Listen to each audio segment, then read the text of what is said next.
He was called the Mad King Ludwig. Now, was he really mad, or, as they mean there, crazy?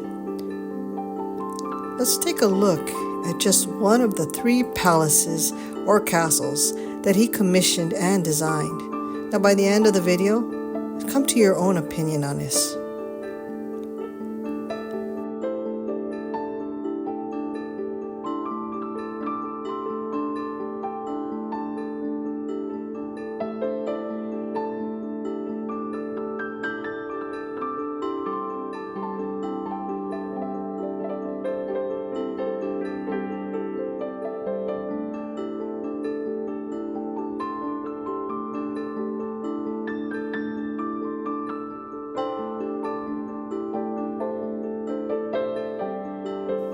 King Ludwig became king at 18 years of age. He was an introvert and preferred being alone. He never married once an engagement he had was broken. Now, with time, he ignored the affairs of state and focused in on his own choices here: architecture, music, and the arts. He wanted these palaces to be a place where he can hide and perhaps rejuvenate. This castle mentioned here is far away from Munich, and it's set in beautiful natural settings.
The gardens mirror both the Italian Renaissance gardens and, funny also, iconically, the English gardens. Maybe you'll recognize that.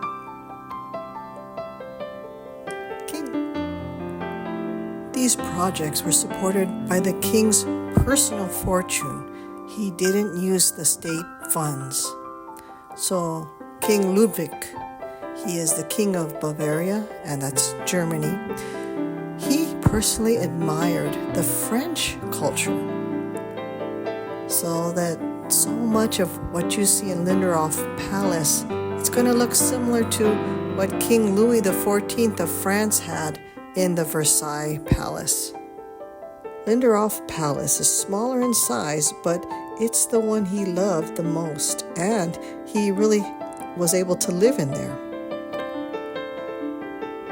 His ministers of the state would not stop him from putting his money and maybe even borrowing money to finance these extravagant hobbies. So his actions and his personality was used against him in this way. Ludwig was declared insane and eventually was removed as king. Bizarrely, he was found dead the very next day, and suspiciously, along with his doctor. They had placed him in Berg Castle, and he was found dead at Lake Starnberg. But both the diagnosis of his madness and his death are still highly questionable. So this supposed mad king, what legacy did he leave? Well, those palaces that he constructed are still extremely popular for tourists and Germans alike, and they still are profitable. Thanks for watching.